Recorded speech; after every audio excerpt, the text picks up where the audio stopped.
Monsieur le maire, le quartier de la Gare donne une image dévalorisée de notre ville en raison de l'état des bâtiments longitudinaux et de la passerelle fermée et dégradée. La communauté de communes signe une convention avec le PFL pour la rénovation de l'espace industriel des papeteries du Souchane. Qu'envisagez-vous pour le quartier de la Gare et sous quel délai? Petite précision d'abord, quand on aménage une gare, la difficulté c'est parfois de déterminer quelle branche de la SNCF est responsable des emprises foncières. Puisque vous avez d'une part concerné dans un certain nombre de cas SNCF Réseau, ce qu'on appelle aujourd'hui SNCF Réseau, c'est-à-dire l'ancien réseau ferré de France qui est propriétaire des voies, d'une partie des emprises à proximité de ces voies. Vous avez la branche immobilière de la SNCF, c'est-à-dire de l'ensemble du groupe. Et puis vous avez une autre branche de la SNCF qui s'appelle SNCF Gare et Connexion, qui est propriétaire des gares. Et parfois, la coordination entre ces différentes parties du groupe SNCF laisse un peu à désirer et retarde un certain nombre de dossiers. Cette précision est utile à faire, même si aujourd'hui nous avançons bien. Alors, la question que vous posez est une question qui revient depuis un moment, puisque la municipalité précédente avait signé déjà une première convention avec le PFL en 2007. Convention qui prévoyait d'acquérir les emprises qui appartiennent pour l'essentiel dans notre gare, je reviendrai à SNCF Réseau, donc au gestionnaire du réseau et donc des voies ferrées. Et l'acquisition était prévue le 30 juin 2010. Vous voyez que ça fait déjà plus de 6 ans. Un avenant avait été passé au conseil municipal le 29 mars 2010 pour repousser cette date d'acquisition au 30 juin 2013. La municipalité précédente n'a pas acquis ces terrains et donc n'a pas souhaité honorer cette convention. Et donc on peut considérer que tout recommence à zéro, on peut le regretter, mais depuis que nous sommes arrivés.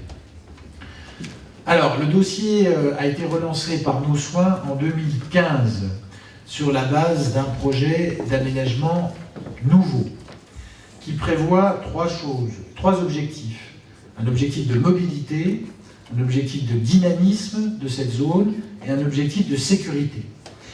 La mobilité, c'est bien sûr la nécessité pour nous d'améliorer la connexion entre les gares et les autres moyens de transport, notamment la voiture, en créant des places de parking supplémentaires. Aujourd'hui, le parc au train est notoirement insuffisant en capacité de stationnement, ce qui explique qu'un certain nombre de personnes qui pourraient utiliser notre gare, soit y renoncent à utiliser le train, ce qui est le plus grave, soit prennent le train dans d'autres gares.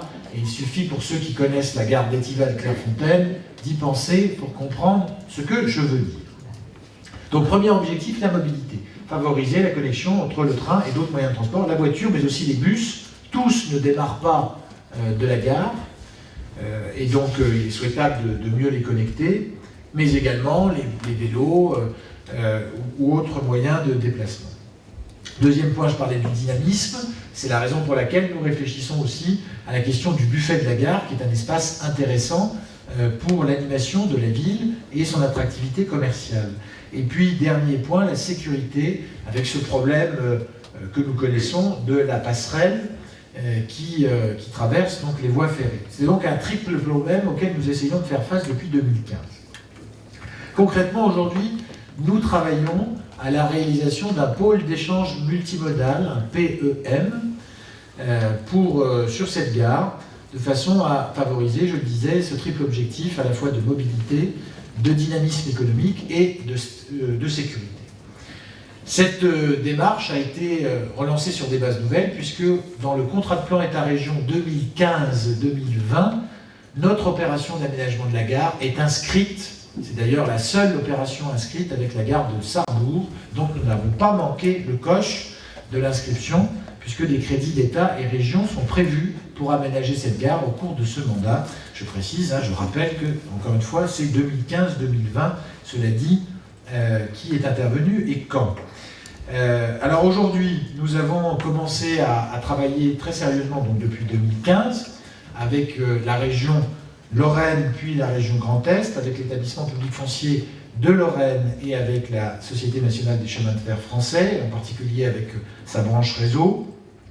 Nous avons saisi l'établissement public foncier de Lorraine pour assurer dans un premier temps le portage foncier et puis dans un second temps les travaux de dépollution et de démolition sur le site. La convention foncière qui lie la ville de Saint-Dié-des-Vosges à l'établissement public foncier de Lorraine, une nouvelle convention foncière, sera d'ailleurs présentée au conseil municipal d'octobre. Nous avançons donc bien sur ce dossier et je pense pouvoir vous dire qu'en 2019, on aura en 4 ans, donc on sera allé beaucoup plus vite qu'au cours des années précédentes, puisque ça fait maintenant presque 10 ans que le dossier a été ouvert.